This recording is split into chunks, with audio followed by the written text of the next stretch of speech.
कक्षा 4 की English workbook जिसका नाम है स्प्रिंग, लेसन 4, लेसन का नाम है हियर एंड दियर।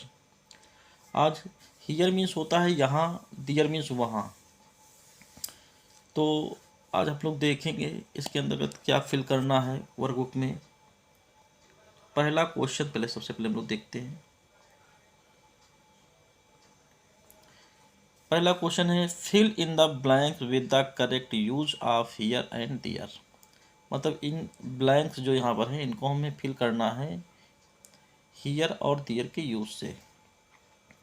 तो हियर का प्रयोग हम आपको बता दें, जब कोई चीज़ हमारे नज़दीक होती है तो वहाँ पर हियर का प्रयोग होता है, और जो चीज़ दूर होती है हमसे वहाँ पर दियर का प्रयोग होता है। जैसे कि आप देख रहे हैं कि ये जो बुक है इसके लिए लिखा गया है कि द बुक इज, तो बुक कहाँ है, इस सेंटेंस से देखो पास है तो हियर। अब यहाँ देखो ये जो लड़की है इस सेंटेंस से दूर है, देखो फिंगर भी शो कर रही है कि ये पिक्चर दूर है, तो यहाँ पर दियर का प्रयोग होगा। तो द गर्ल इज दियर, मतलब लड़की वहाँ है। द बुक इज हियर, पुस्तक यहाँ है। The girl is there, girl means होता है लड़की, और दियर मीन्स वहाँ, लड़की वहाँ है मतलब दूर है। तो जब कोई चीज़ दूर होती है तो दियर का प्रयोग, और जब कोई चीज़ पास होती है तो हियर का प्रयोग करते हैं। ठीक है, चलिए आगे देखते हैं।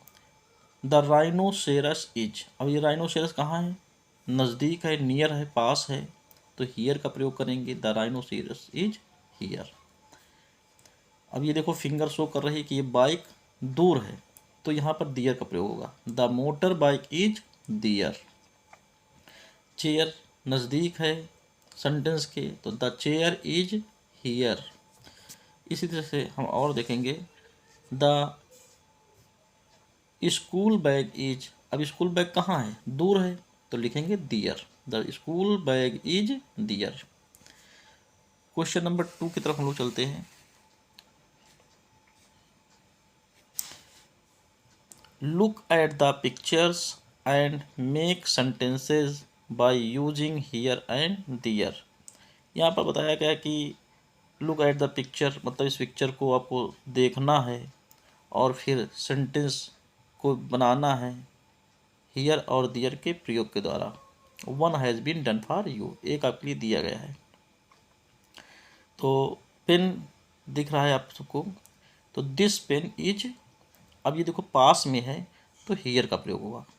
लेकिन अभी इस सेंटेंस से ये जो पिक्चर है वो दूर है तो दियर का प्रयोग हुआ है। ठीक है ना, ये जो बॉक्स है वो इस सेंटेंस से दूर है तो दियर का प्रयोग, और इस सेंटेंस के जो नज़दीक है, पास है, तो हियर का प्रयोग। हियर मीन्स होता है यहाँ और दियर मीन्स होता है वहाँ। तो लिखेंगे दिस पेन इज हियर। अब इसको लिखेंगे दैट बॉक्स इज दियर। अब यहाँ पर एक चीज़ और समझने वाला है, हियर दियर का तो प्रयोग है ही, साथ में दिस और दैट का प्रयोग।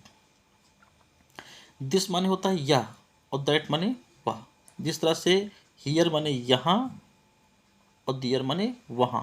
हियर का प्रयोग यहाँ मतलब नज़दीक के लिए होता है, और दियर माने वहाँ मतलब दूर की वस्तु के लिए होता है। इसी तरह से दिस माने यह मतलब नज़दीक के पास कोई ऑब्जेक्ट होगा तो दिस माने यह होगा, दिस का प्रयोग करेंगे। अगर कोई ऑब्जेक्ट दूर है तो वहाँ पर दैट का प्रयोग करेंगे, क्योंकि अर्थ से ही पता लगता है कि दिस माने यह मतलब पास में है और दैट माने वह मतलब दूर है। चलिए अब यहाँ पर देखें, ये आपके जो है इसके लिए सेंटेंस है, बॉटल है, तो ये देखो पास में है, इस सेंटेंस से पास में है। तो यहाँ पर दिस बॉटल, ये क्या है, दिस बॉटल इज हियर। अब ये देखिए ये अम्ब्रेला जो है वो सेंटेंस से दूर जा रहा है, तो यहाँ पर दैट और दियर का प्रयोग होगा। दैट अम्ब्रेला इज दियर। अब फुटबॉल जो है इस सेंटेंस से नियर है, पास है, तो यहाँ पर दिस और हियर का प्रयोग होगा। जब कोई वस्तु पास होती है तो दिस और हियर का प्रयोग होता है। This football is here. तो यहाँ पर जो ये हॉकी है ये दूर है, तो यहाँ पर दूर के लिए दैट भी होता है और दूर के लिए दियर भी होता है। तो दैट हॉकी इज दियर मतलब वह हॉकी, दियर मतलब वहाँ है। ठीक है, आप नेक्स्ट क्वेश्चन पर चलते हैं हम लोग।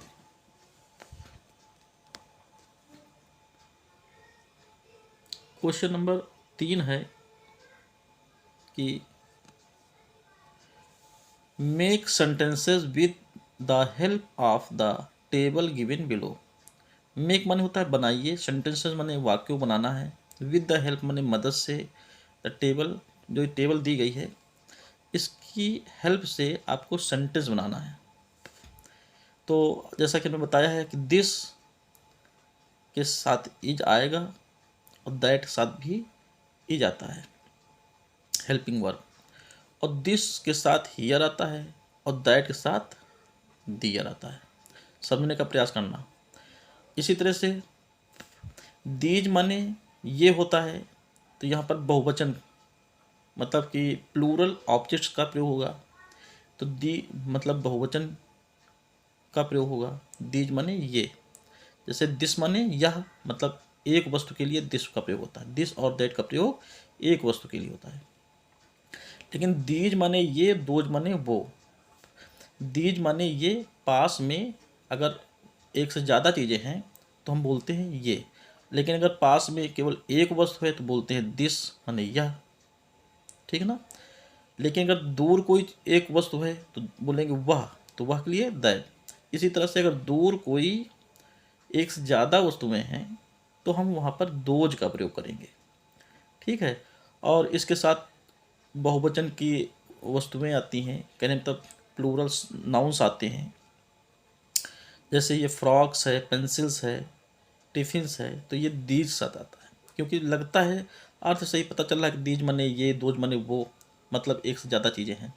और इनके साथ साथ जो हेल्पिंग वर्ब आएगी वो दोनों के साथ आर आएगी, जैसे दिस और दैट साथ इज आता है वैसे दीज और दो साथ आर आता है।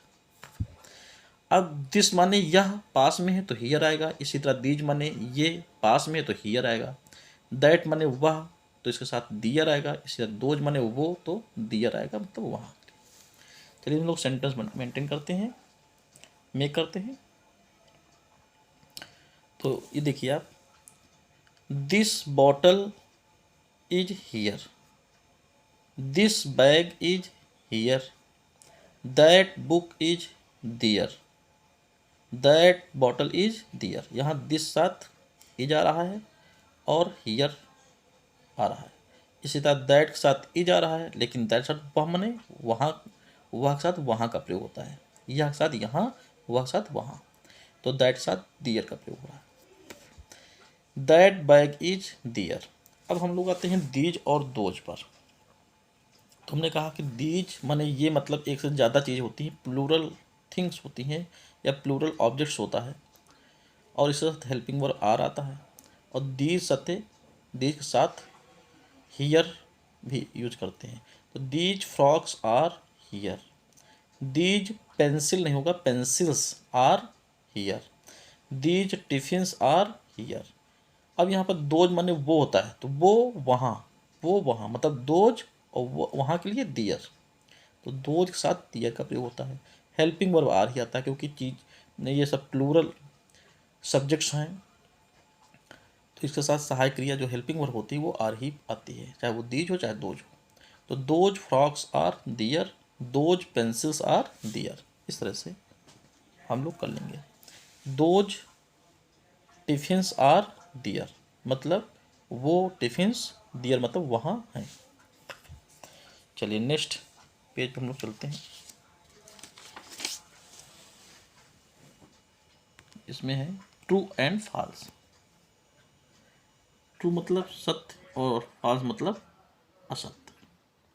तो जो सेंटेंस सही होगा उसके लिए ट्रू का वर्ड लिखेंगे और जो गलत होगा उसके लिए फॉल्स लिखेंगे। चलिए क्वेश्चन नंबर 4, राइट ट्रू और false on the basis of the lesson here and their.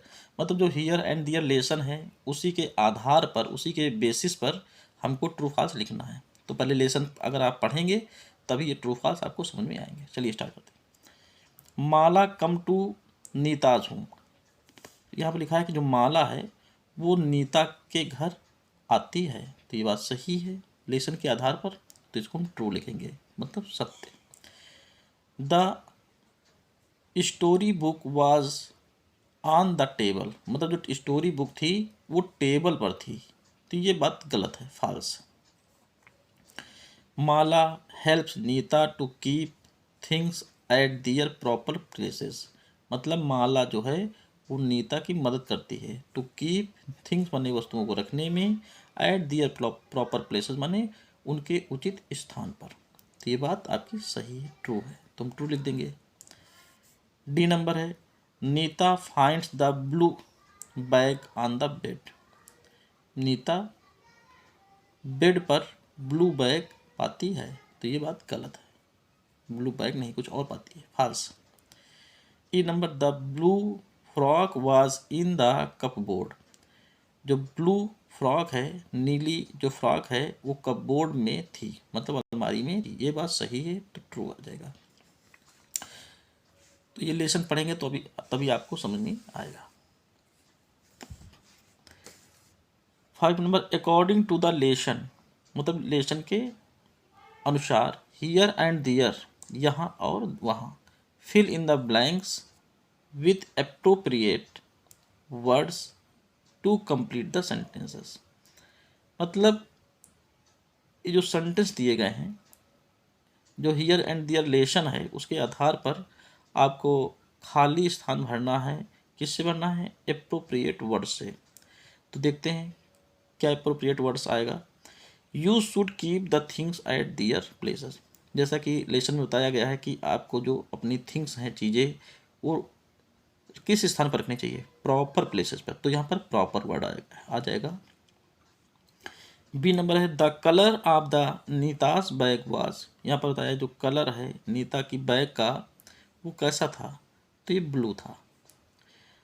Mother asked Nita about her, तो जो माँ है उससे नीता से पूछा अबाउट हर, माँ ने नीता से पूछा अबाउट हर, मतलब किसके बारे में, तो शूज हैं, लेकिन कैसे शूज हैं, ब्लैक शूज, ठीक है। You should keep things on the table, आपको टेबल पर छोटी चीज़ें रखनी चाहिए, थिंग्स कैसी चीज़ें, स्मॉल, ठीक है, तो यहाँ पर स्मॉल वर्ड आ गया। चलिए नेक्स्ट पे देखते हैं, क्वेश्चन नंबर 6 पे, answer the following using here and there in the given space, यहाँ पर बता रहे हैं कि जो नीचे क्वेश्चन दिए गए हैं उसके answer the following using here and there, ठीक है, यहाँ वहाँ जो भी है उसके अनुसार आपको जो है आंसर देना है। क्वेश्चन चलिए हम लोग पढ़ते हैं कि what is the fan, sorry where is the fan, तो हियर एंड दियर के आधार पर हमको यहाँ पर आंसर देना है कि वेयर इज़ द फैन, मतलब फैन कहाँ है, तो आप लोग देख सकते हैं कि ये जो फैन है वो इस सेंटेंस से दूर है, तो निश्चित रूप से दूर, मतलब वहाँ हम बोलेंगे कि भाई पंखा वहाँ है, तो वहाँ के लिए क्या आ जाएगा, दियर, द फैन इज़ दियर। अब क्वेश्चन ये है कि वेयर इज़ द बैग, तो आप देख सकते हैं कि जो सेंटेंस के बिल्कुल नियर, बिल्कुल पास में बैग है, तो हम बोलेंगे बैग यहाँ है, तो यहाँ के लिए हियर आ जाएगा, तो सेंटेंस बन जाएगा the bag is here. Question है इसी तरह से where is the bat, bat कहाँ है, तो बैट वहाँ है, बैट वहाँ है, तो बोलेंगे द बैट इज दियर। और where is the car, car कहाँ है, तो कार पास में है, तो बोलेंगे कार यहाँ है, तो the car is here. Picture से ही शो हो रहा है कि चीज़ हमारे पास है कि हमसे दूर है, पास है तो हियर और दूर है तो दियर का प्रयोग करेंगे। तो इस तरह से ये आपका चैप्टर समाप्त हुआ। धन्यवाद।